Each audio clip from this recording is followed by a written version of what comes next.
Jerry Kirk, and I'm the director of Gangplank Sault Ste. Marie. And Gangplank is really a series of opportunities to connect and share and learn with each other so that we can grow opportunities, whether that's economically or socially. And so one of the ways that we do that is through these brown bag events. And also we have a meetup space down the street, a couple blocks from here, at the local 2 office, and in particularly on Fridays, we invite people to come in. What we call Walk the Plank Fridays. So if you've got work that's portable, you can take it with you. The idea is to be in an open space, where you have a chance to meet other people, share ideas, and crazy things might happen. So rather What time on Fridays, too? the whole day. It's basic, well, 10 to 4, basically. And today, we are really delighted to have someone not from the Sault, something a little bit different. Someone who's been traveling across Canada on a cause he's really passionate about. Jeremy is going to tell us about situations in Papua New Guinea through a very creative way of storytelling. So, up there. Me and Jerry went through couch surfing at so many events this way. It's just been incredible. I'm talking about West Papua, which is the western half of the island of New Guinea. Papua New Guinea is on the east. I'm going to give you guys a very abbreviated version of my full performance last night, which this fellow over here saw and they enjoyed. So, yeah, I'm just going to go through it and then let's see how it goes.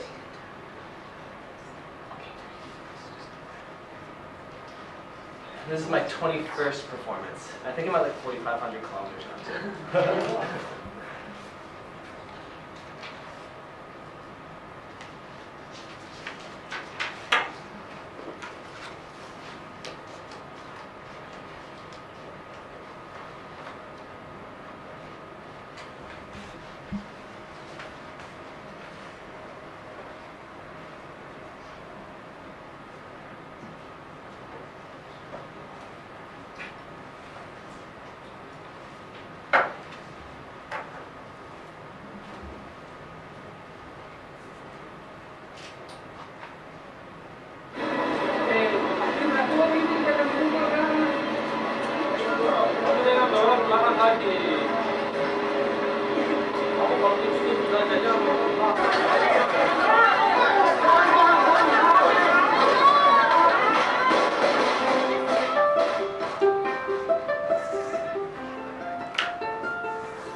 Hey, here's a story occupied by criminalized acts of the tongue of groups that come opinionated, later leaving minus some profit margins, missing people, guns blazing in the tropics. You and me, we're gonna make West Papua a household topic.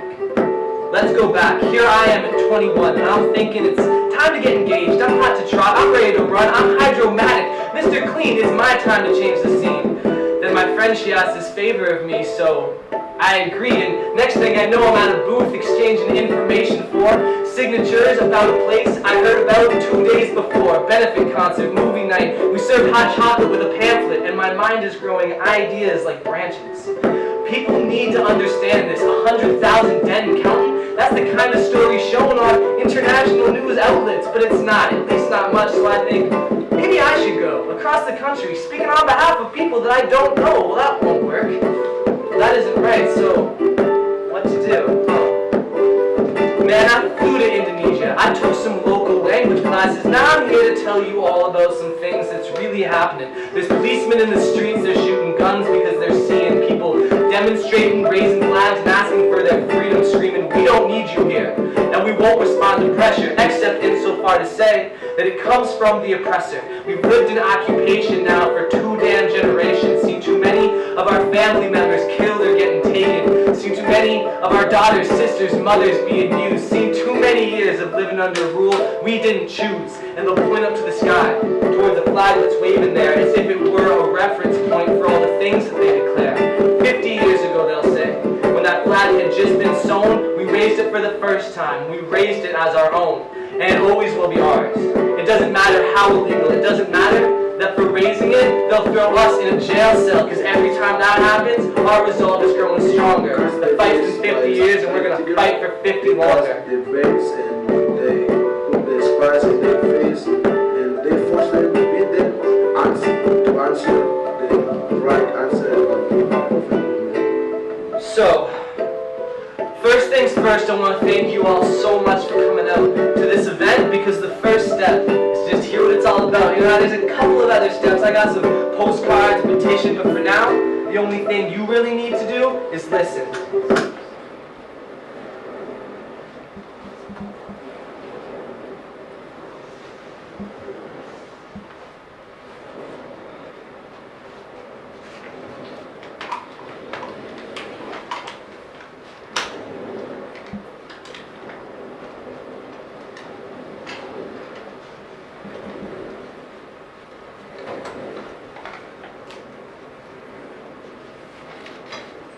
Alrighty, Rooney. So, typically, this performance presentation is based off of my travels in West Papua. I wrote a journal while I was there. I took pictures, this and that. I've taken that in the interviews back to Canada, turned into this performance, and I'm trying to share my experience and hopefully the experience of the people I spoke with in West Papua with folks all across Canada. This being an abbreviated version, I'm going to share one of the stories with you guys.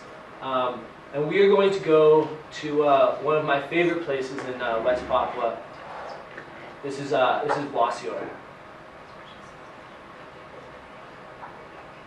we go.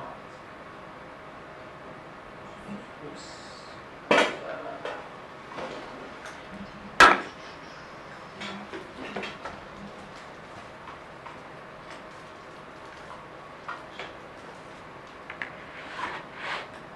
Alright. I feel like the universe is getting really buddy-buddy with me right now, because I'm all like, hey, let's learn a new language, do research for which I have no qualifications. And the universe is all like, fine, I'll see what I can do, just don't screw it up. Case in point, Adrian decided to accompany me to Wasi. You'll have to forgive some of the out of context names here. He's got a family here, a beautiful home, which is where I'm at right now. Sitting in their backyard, sipping coffee, feeling very welcome. Adrian took me yesterday morning to meet his sister, Wendy, who he said would talk to me about the infamous event known as Bloody Wasior. After Adrian vouching for me, I asked her what had happened back in 2001. It was in March, she said. A group of fighters came, maybe from the forest, I don't know who they were.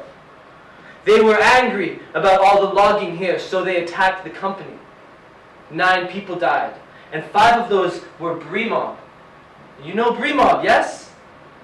Okay, so Bree Mob struck back. They wanted to find those that killed their friends, but they didn't care about how, and all of Wasior suffered. It was around 140 of us who were taken to jail. And there was one man who was killed inside the prison. They tortured him, you know. There were 7 more executed with no trial.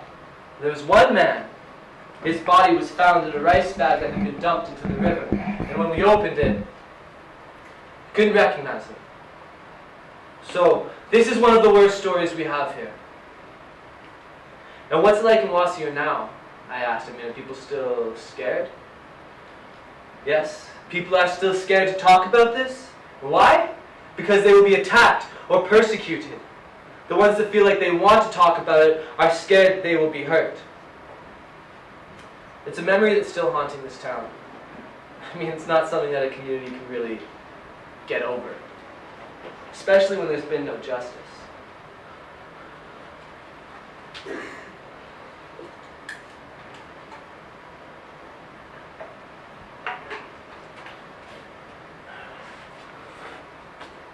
So when we stepped out of the house, there was this young kid hanging out there. Hey. And he starts talking to me in English, the usual, hello, how are you, what is your name? And I'm very friendly, respond slowly so he can understand. And then he says, why are you speaking so slowly? Is that how they speak English where you are from? And how many 12-year-old Papuans can speak fluent English? Not enough for me not to respond with, say what? Adrian's sister overheard. She came outside to ask Benia, the kid, if his father was home. He replied, yes. You should go meet him, she said to me. You should talk to Benia's father. Yes, come meet my family, said Benia. They will like you. So we walked the 20 feet to their house. And I ended up meeting Benia's mother, father, and his older brother, Andre, all from Papua New Guinea. They came here 2 years ago to be closer to the father's side of the family, as he is originally from West Papua. But he left 25 years ago, said Andre, translating from his father's pidgin. Papa ran across the border into Papua New Guinea and lived in the refugee camp there for a while. Then he went to the capital port in Mosby, where he met Mum and had us kids. Why did he leave? Ah, said the mum, and she looked right at Andre. You tell him the whole story of how Papa left, because he wants to know. Yeah, okay, Mum. And he kept on translating from his father. It was in 1960, and my grandfather, my papa's papa, he was a parliament member for West Papua. You know, they were all talking about the Papua freedom, talking about Papua becoming a self-government. He was a leader here in Papua for the 1960s, and in 1962, when Indonesia came in with their army. Then, in 1963, when America and the Dutch talked with the United Nations about what to do with West Papua, my grandfather, you know, he thinks it is wrong. That West Papuans do not get to be involved in this discussion. So he's speaking to them about it in all of the villages. He makes sure they know. And then, in 1969, he went up to Jakarta and was talking about self-government there during the referendum, during the vote on Papua freedom. When my grandfather came back from Jakarta and the referendum was over, he was arrested. You know, he was in prison. Well, they keep him there a couple of days, and then they release him, so he goes home. Then, it was during the nighttime, they went up, kidnapped him inside the house. They kidnapped him, they killed him. You know, they say in Papua that if a parent is killed, the children will remember that their parents have fought that way. And this is the reason for my dad, you know, when they killed my grandfather, and he decides to join the rebel fighters. He was in the bush for 3 years, but they didn't have no weapons, so some of them learned about how to make a bow, how to make a gun from a tree. He was a guerrilla fighter there for 3 years, fighting the Indonesian military, but then he feels it is too dangerous. He didn't want to be there anymore, so he ran to Papua New Guinea. But now we were all back. At this point, the father stopped speaking, but Andre has some more to say. I never lived here before, you know, until 2 years ago when we all moved. But I know from my father that I am a Papuan too. I am from Papua New Guinea and also from West Papua, so now I can fight, but not like he had to do. This land, you know, we got it from our ancestors, so we have to gain independence for them. We are young now, and to become like our ancestors is a big challenge, but this is how we want to get it. And this isn't like it was before. Like with my dad, now it is different. The young people now, we don't need to fight with the weapons. Now we can fight with our minds and our dreams. Papa tells me sometimes, it's not a cause to go out and die for nothing. It's about the dream. And this is what I want to share with all young Papuans. I want to keep going to school, you know, get a good education, improve my English. Then I can come back here and teach others. I can help to build the nation of Papua, build up the young people so we can be strong.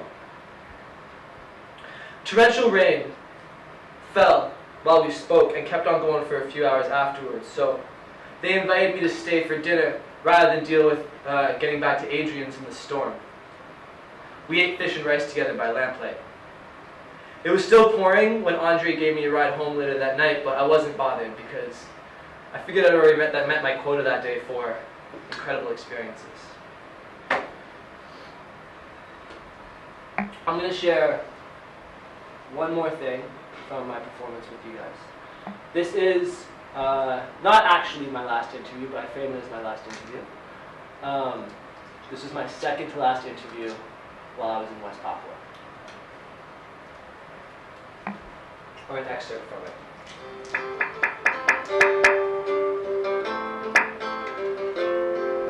Do you think it's possible to build your nation while still under Indonesian occupation? I think that it is a process of struggling. If you read the history of the independent country, you will find that nation building is not come when they get independent. Nation building is starting from the struggling. We're like in freedom, yeah, freedom. Long West Papua, all one thought belong you me. Only run away about. What does Papua look like in 20 years? I want to say that there is a dream, but there is a reality.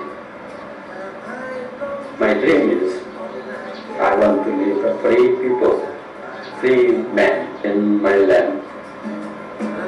I can go to fish, I can go hunting, I can build my house, build my own trees. I can build my canoe and doing what I want. Yeah. I have my freedom. Yeah. That's my dream. But reality is my people has changed. If you were able to say something about West Papua, something about your people to Canadians, what would you want to say? I believe that Canadian government who have interest with Indonesian government, and they are going to build a strong cooperation because economic interest, political interest, and they will going to forget about human rights violations faced by the Papuan people. But I believe on the peoples, Canadian peoples. I believe that you, Canadian peoples, as students, teachers, nurses, or whatever you are doing, you have your heart and your mind. And I believe that you will feel heard when you listen and you see our sorrow, our situation here. And I hope that you can use your capacity, your capability, your network, your resources to help us by sharing, by writing books about us. by speak in the media, telling everybody of our people here. I think that by doing this, you can help us. And I hope that one day we can work together as people.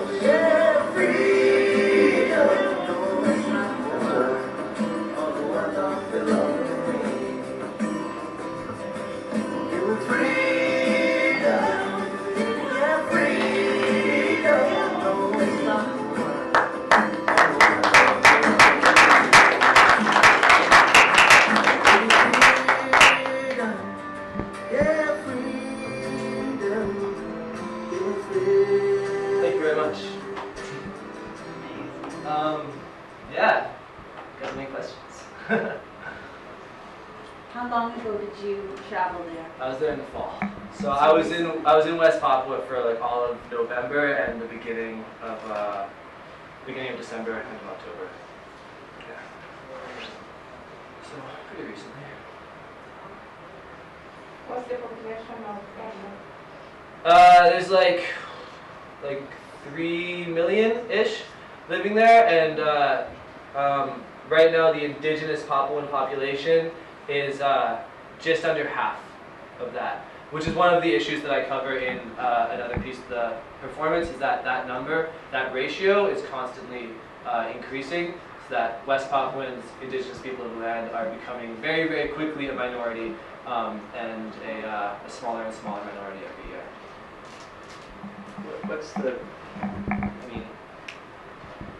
What's so important about Papua to Indonesia? Resources. There's money growing out of the ground there. They got the third biggest rainforest in the world's largest gold and copper mine, Freeport-McMoRan mine, co-owned by Rio Tinto, is the biggest taxpayer to the Indonesian government.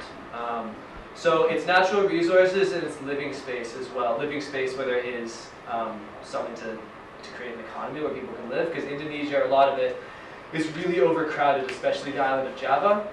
And transmigration programs, which are what causes what has largely caused the population to change, is basically Indonesian government giving money to people to go over to Papua, set up businesses, which displaces indigenous people there, who can't really keep up with that kind of program.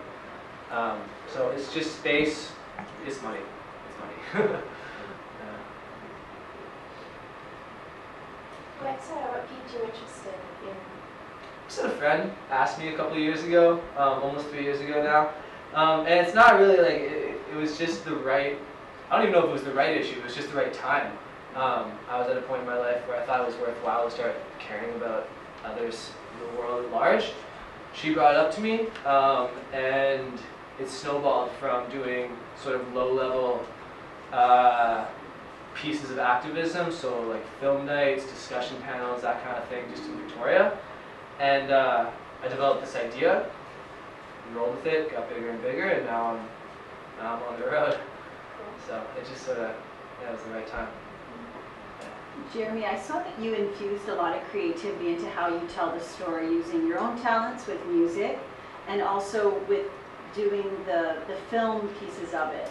Did you do that before you had this experience and decide that this was the best way to tell the story? The shadow puppet piece I had commissioned. I did not make that. That was the only part of the performance I didn't do, because I don't know how to do that. But I knew right away. I actually wrote a different version of this 2 years ago when I first started thinking about the idea, and it was just a journal narrative. I didn't have any of the music in there, and it was good. People enjoyed it. It was based on research. It wasn't based on a trip there because I hadn't been there yet. But this whole market, I think, is saturated. People talk about this stuff all the time, so I wanted to try and figure out a way to make it interesting, to make it engaging. You know, just because it's sad, just because it's serious, doesn't mean that it can't be funny. Doesn't mean that it can't be interesting. It doesn't mean that it can't be, enjoyable to watch. And I feel like that's what being a teacher is about, is making things that can be boring, not boring. I can play the ukulele, bring in the ukulele. I've always wanted to write a rap song, Yeah, why not? It seems like you get enough occasion to do so. So it was just the ways that I could think of to make this interesting, to make people, to hopefully help people care about it. Definitely done that. Cool. I'm glad. Very good. Thank you. Thank you. You're trekking across Canada right now? Yes, I am. And you began where, and where do you intend to end up? I began in Victoria, British Columbia on the 27th of April, and I'll be in St. John's, Newfoundland, barring injury or breakdown, on the 25th of August, plus minus 5 days. Wow. So I'm just over halfway now. What's your target goal? How much money are you looking at raising? I would like to raise $18,000 to fund 4 English language scholarships. The whole campaign is about raising awareness, and that is that's a piece that I've drawn from general consensus of the community of people who work with this issue, is that we just need people knowing about it. That's it. Like, there's a lot on top of that, but right now no one knows, no one cares. That's what we gotta do. So I'm working with an organization called West Papua Media Alerts. They have a network of citizen journalists. So the plan is to work through their network and find folks who would benefit most and can most benefit their community from being able to translate reports more efficiently into English, so that those can also be brought out to the international community. So it's just about raising capacity. Each scholarship is $4,500, so $18,000 for 4, or we raised enough for 1 and then some, and we'll see how many we get.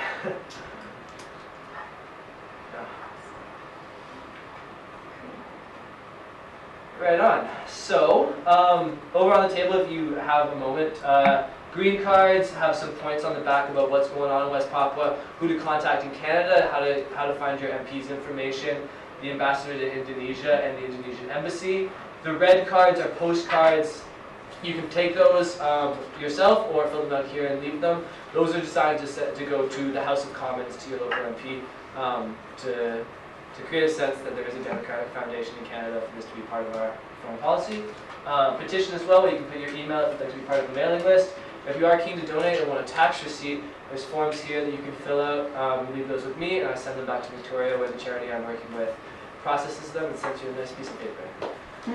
So thank you very much for listening to me. I really appreciate your time. Thank you again for bringing this message to us.